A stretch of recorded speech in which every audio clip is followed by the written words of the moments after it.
Saudações a vocês que acompanham este canal, sejam bem-vindos ao PLME 24.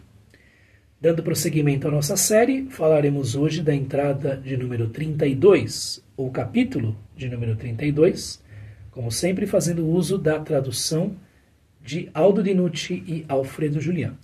Você pode recorrer à transcrição do trecho que será lido aqui na área de descrição do vídeo. E também na área de descrição do vídeo, o primeiro link que ali aparece é para um formulário que você poderá preencher caso queira ter aulas de inglês comigo. Então, dê uma conferida aqui na área de descrição. Também já deixo o recado, curta, compartilhe, se inscreva, enfim, vamos tentar fazer esta mensagem, ou este conjunto de mensagens, chegar a mais pessoas. Vamos fazer o algoritmo do YouTube entender que isso precisa ser levado a mais gente, precisa ser, enfim, distribuído para mais usuários desta plataforma. Então vejamos aqui o que Epicteto nos diz nesta entrada do seu manual. Quando recorreres à adivinação, lembra que não sabes o que está por vir, mas vais ao adivinho para seres informado sobre isso. Vais sabendo, já que és filósofo, qual é a qualidade do que está por vir. Se for algo que não seja encargo nosso, é absolutamente necessário que não seja nenhum bem, nenhum mal. Então não leves ao adivinho desejo ou repulsa, senão te apresentarás tremendo diante dele.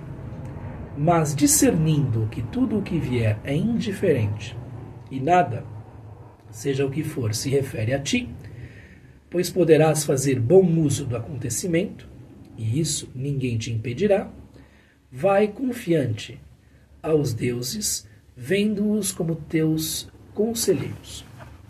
Além disso, quando algo te for aconselhado, lembra quais conselheiros tu acolhes e quais, desobedecendo, recusarás ouvir. Consulta o oráculo do mesmo modo que Sócrates julgava ter valor, para os casos nos quais o exame como um todo se refere às consequências, e os pontos de partida para conhecer o assunto não são dados nem pela razão, nem por alguma outra arte. Assim, quando precisares compartilhar um perigo com um amigo ou com a pátria, não consultes o oráculo se deves compartilhar o perigo. Pois, se o adivinho anunciar maus presságios, é evidente que isso significa ou a morte, ou a perda de alguma parte do corpo, ou o exílio. Mas a razão te impele, mesmo nessas situações, a ficar ao lado do amigo ou da pátria e expor-te ao perigo. Portanto, dá atenção ao maior dos adivinhos, Apolo Pítico, que expulsou do templo o homem que não socorreu o amigo que estava sendo assassinado.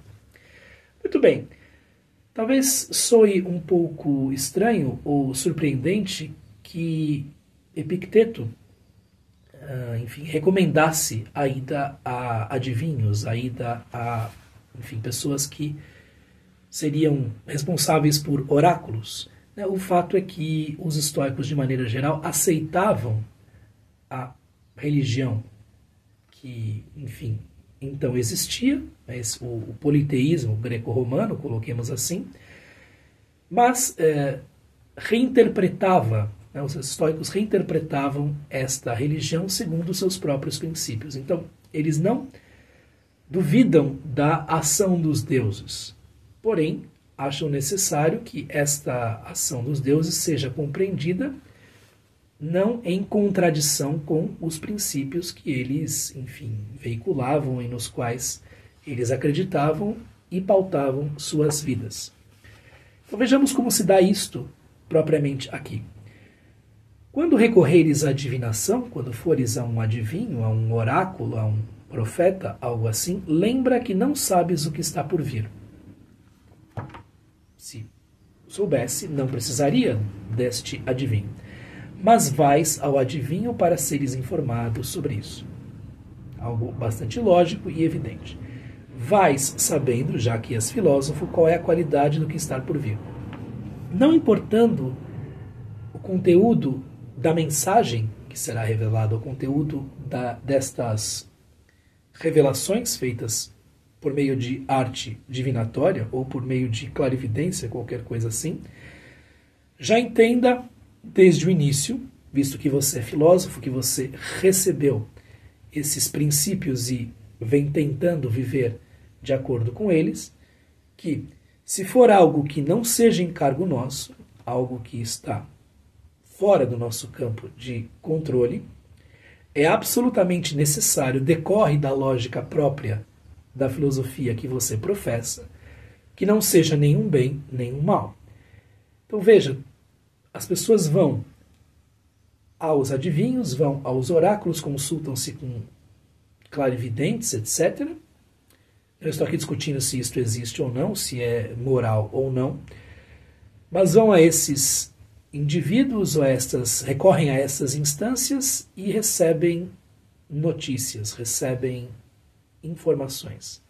Essas informações quase sempre dizem respeito a acontecimentos externos, acontecimentos exteriores, o que, segundo a visão estoica, está fora do nosso controle.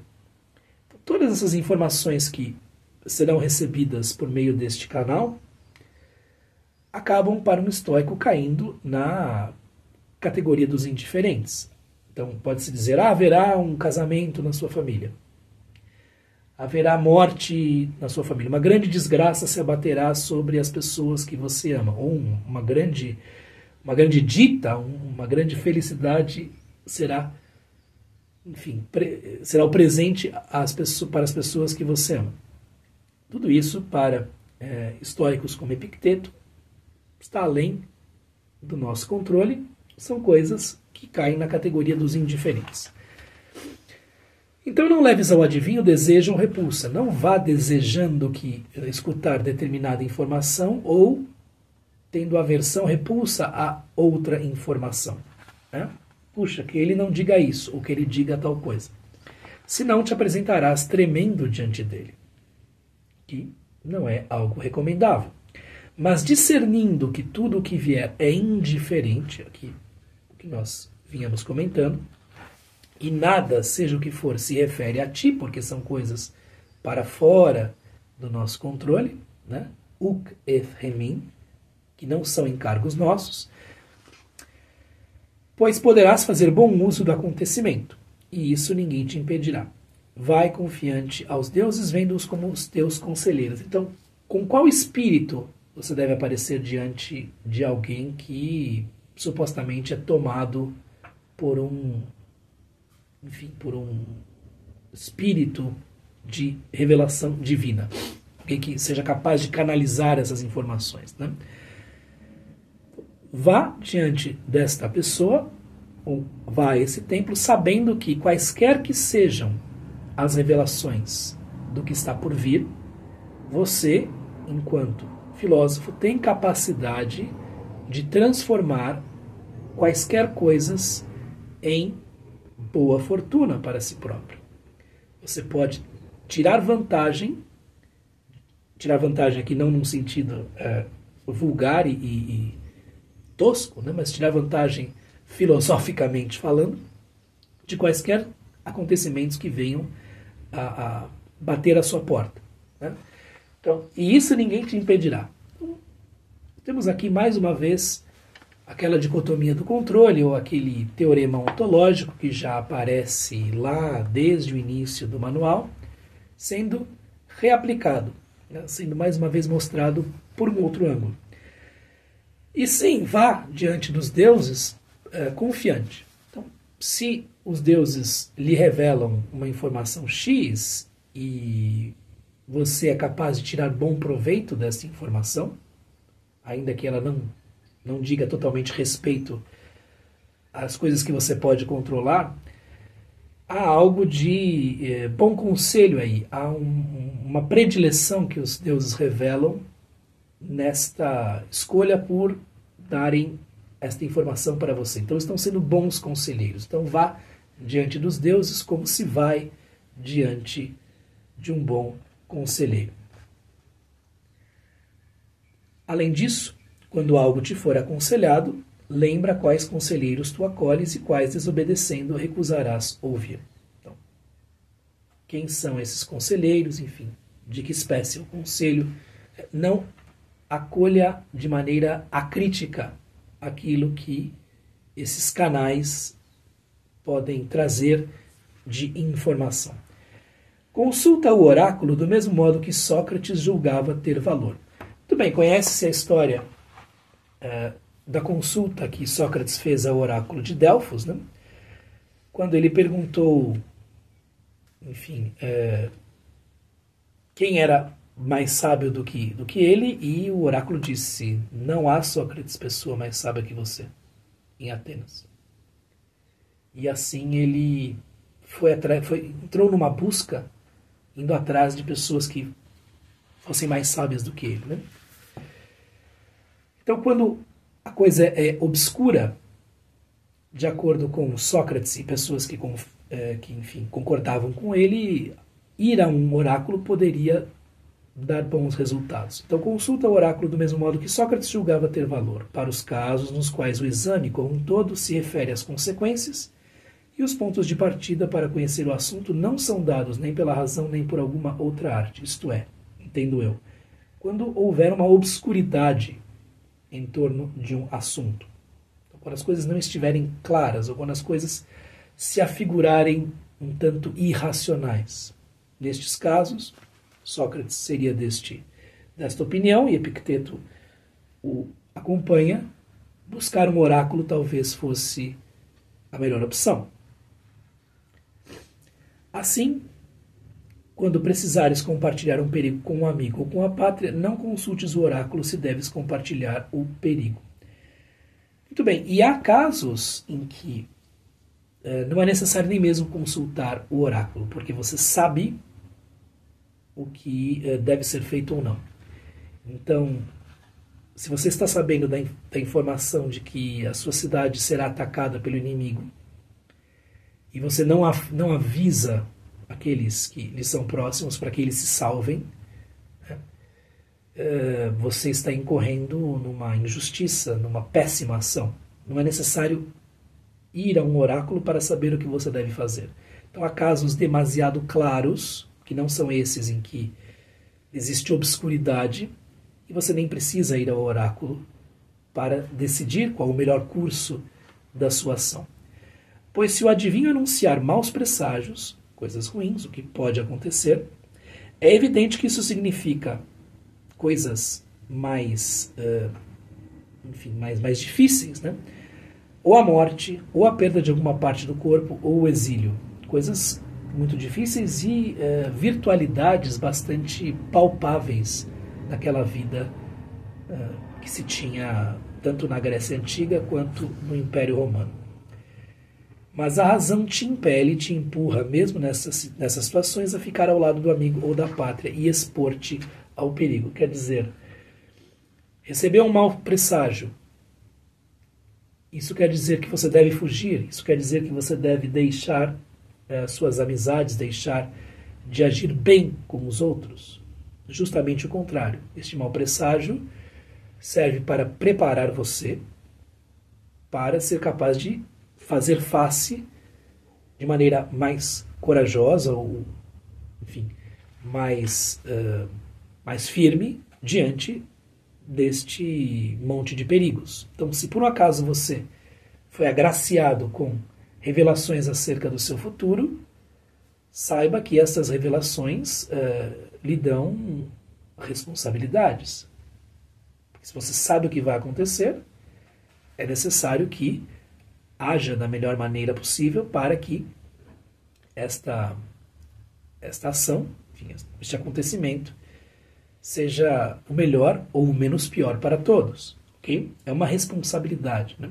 Como diria o tio Ben, com grandes poderes vem grandes responsabilidades.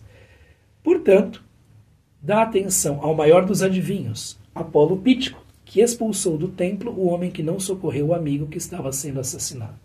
E aqui é uma história que é contada por historiógrafos e, pelo que eu entendi, né, de que maneira Apolo Pítico pode ter expulsado pessoas do seu templo, este indivíduo do seu templo. Quer dizer, alguém tomado por aquela por aquela presença de Apolo Pítico, um sacerdote ou uma sacerdotisa, supostamente tomado pelo espírito deste Deus e que pôs para fora esse indivíduo que não tinha ajudado o amigo enquanto estava sendo assassinado. Então aqui temos uma expulsão do templo.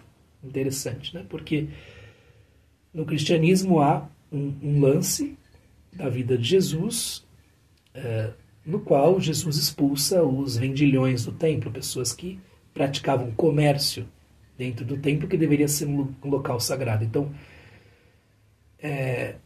qual é a medida da tolerância a que um cristão deve se submeter? Está ilustrado, né? Está ilustrada por esta história, por este lance da vida de Jesus. Então, o comércio das coisas sagradas e a hipocrisia diante das coisas sagradas são coisas consideradas insuportáveis na visão cristã.